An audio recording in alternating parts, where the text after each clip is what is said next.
मानो बच्चों, आज हम आपको एक क्रियात्मक गतिविधि कराएंगे, ठीक है।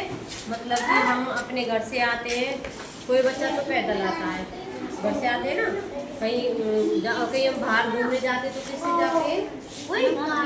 कार से। यदि हमको बहुत दूसरे देश जाना हो तो ट्रेन से, और यदि कोई जल्दी स्पीड से जाना हो तो एरोप्लेन से। तो हम तो आते हैं, और जैसे ही हमें स्कूल से घर जाना है, घर से स्कूल जाना, तो किसका प्रयोग करते हैं हम? बस का, ऑटो रिक्शा, साइकिल, है ना, उनका प्रयोग करते हैं। चलो, जैसे मुझे यात्रा करना है, घूमना फिरना है, और घूमने फिरने के जो तरीके हैं वो और बहुत कुछ और मुझे पसंद है। जैसे मुझे बस से भी जाना पसंद है ना, मुझे कार से जाना पसंद है। मैं नज़दीक वाले जगहों स्थानों पर मैं साइकिल से भी जा सकता हूँ, ठीक है। तो इस विकसित और भव्य दुनिया में समझने के विभिन्न तरीके हैं। बूम बूम कारें इतनी तेज़ी से चलती हैं, जूम जूम में बहुत धमाकेदार है। सीटी बजाते हुए रेलगाड़ी की आवाज़ सुनो और हमें इलाके के पार ले जाती हुई है। मतलब कि कारें तो बूम बूम बूम बूम की आवाज़ करती हैं, और जो मतलब कि जो तेज़ी से चलती है और जूम जूम में धमाकेदार है, मतलब वो हमें जल्दी से पहुंचा देती है। और जो रेलगाड़ी सीटी बजाती हुई जाती है ना, वो करती करती, तो मिला के देखो, आज हम आपको परिवहन के साधन बताएंगे, ठीक है। देखो, आप कोई 5 परिवहन के साधन बता सकते हो? बताओ। मैम ट्रक, हाँ जी, मैम मोटरसाइकिल, साइकिल, गाड़ी, नहीं बैठो, हाँ, ट्रेन, स्कूटर, शिप, नाव, है ना, बोट, ऑटो रिक्शा, ठीक है, हवाई जहाज। देखो, अब जो ये ट्रक है, ये ट्रक हमारा परिवहन का साधन है, ठीक है। हम इसमें यात्रा भी कर सकते हैं, और इसमें जैसे हमारी कोई भारी भरकम चीज़ें वस्तुएं होती है ना, जो हम बहुत दूर से मंगाते हैं, तो उसके लिए भी काम आता है, ठीक है ना। ट्रक में मंगाते हैं ना, जैसे बहुत सारा, जैसे घर बनाने के लिए बहुत सारा भारी सामान है ना, तो ऐसे ट्रक का यूज, ये परिवहन का साधन है, और इससे हम दूर की यात्रा भी कर सकते हैं। अब देखो, जैसे दूसरा है क्रूज शिप, मतलब कि एक जहाज क्रूज शिप होता है, जो पानी में चलने वाला जहाज, जो किसमें चलता है? पानी में चलने वाला जहाज, इसको कहते हैं क्रूज शिप, ठीक है। क्रूज शिप होता है, इसमें बहुत सारे यात्री बैठ सकते हैं, 150, 200, 500, ऐसे बहुत यात्री इसमें कर सकते हैं। देखो, हमारे जो परिवहन के साधन 3 प्रकार से होते हैं। एक तो जो जमीन पर चलते हैं ना, जमीन पर क्या चलती है, जैसे कार, बस, ट्रक, है ना, ऑटो रिक्शा, ऐसे। और एक क्या होती है, जो पानी, जल परिवहन में होता है ना, तो जल में क्या चलता है? क्रूज शिप चलती है ना, पानी वाली जहाज।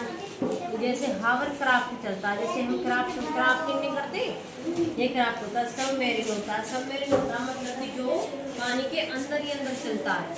क्या होता है? जो पानी के अंदर चलता है।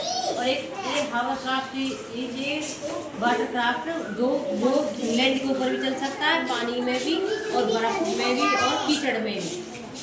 जो हावर क्राफ्ट होते हैं, जो ये पानी के अंदर भी चलते हैं, अंडरग्राउंड होते हैं ना, और ये बर्फ पर भी चलते हैं, और ये कीचड़ में भी चल सकते हैं, है ना, ठीक है। अब एक होता है, देखो, हमने सथल परिवहन पढ़ लिया, जो जमीन पर चलती है, और जो पानी में चीज़ें चलती हैं, बोट वगैरह, वो पढ़ लिया हमने। देखो, बोट चलती है, पानी में चलती है ना, हम जैसे वहाँ जाते, घूमने के लिए जाते, तो किसी नदी में हमें बोटिंग करनी होती है, तो हम बोट में नहीं चले जाते हैं, है ना। अब तीसरा प्रकार क्या हमारा, वो वायु परिवहन, जो हवा में चीज़ें चलती हैं ना। देखो, जैसे एरोप्लेन कहाँ पे चलती है? आकाश में, हवा से तो चलती है, वायु से एरोप्लेन चलती है, ठीक है। जैसे चील गाड़ी चलती है, और हवाई जहाज, और बहुत सारी चीज़ चलती है। जैसे देखो, सथल पर क्या चलता है? ट्रेन। अब बताओ, रेल हमारी जो परिवहन है, वो हम नज़दीक के स्थानों पर जाने के लिए होता है, दूर के स्थानों पर जाने के लिए ना। जैसे हमको जैसे एक स्टेट से दूसरे स्टेट में जाना हो, है ना, और जैसे एक जिले से दूसरे जिले में जाना हो, जैसे हमें वैष्णो देवी जाना हो, है ना, दिल्ली जाना हो, ये हमारे जो परिवहन, और ये हमें जल्दी पहुंचा रहे हैं, ठीक है। और जो हवाई जहाज होता है, ये हवाई परिवहन होता है, ठीक है। ये हमें जितनी देर में ये चलेगा उससे कम समय में हम एरोप्लेन से चले जाते हैं ना, थोड़ी समय में चले जाते हैं ना। जैसे हमको दूसरे देश जाना है, कहाँ जाना है, जैसे हमें पाकिस्तान जाना है, चीन जाना है, थाईलैंड जाना है, सिंगापुर जाना है ना, अमेरिका जाना है ना, ऑस्ट्रेलिया जाना है, तो हम हवाई जहाज से तो जाएंगे, है ना, वो तेजी से जल्दी से पहुंचा देता है, ठीक है। अब जैसे रिक्शा है, अब देखो, अब हम जैसे कॉलेज जाते हैं, कॉलेज से हमारा जो होता है तो हम रिक्शा ले लेते हैं ना रिक्शा। तो ये हमारा ये भी परिवहन है, हमारा आने जाने का साधन। तो मतलब ये है कि परिवहन के जो साधन होते हैं हमारे आने जाने के समय को कम कर देते हैं, हमारे आने जाने के लिए लाभदायक होते हैं, ठीक है। तो हमने परिवहन के साधन पढ़ लिए, 3 प्रकार के पढ़े। एक तो सकल परिवहन होता है, जल परिवहन होता है, वायु परिवहन होता है, ठीक है। जो धरती पर चलते हैं वो हमने आपको बता दिया, ट्रक, रेलगाड़ी, रिक्शा, है ना। अब पानी में चलते हैं वो क्या होता है, शिप, क्रूज शिप, ठीक है ना। ये हमारे परिवहन के साधन है, ठीक है बच्चों, आगे समझ, ठीक है, धन्यवाद।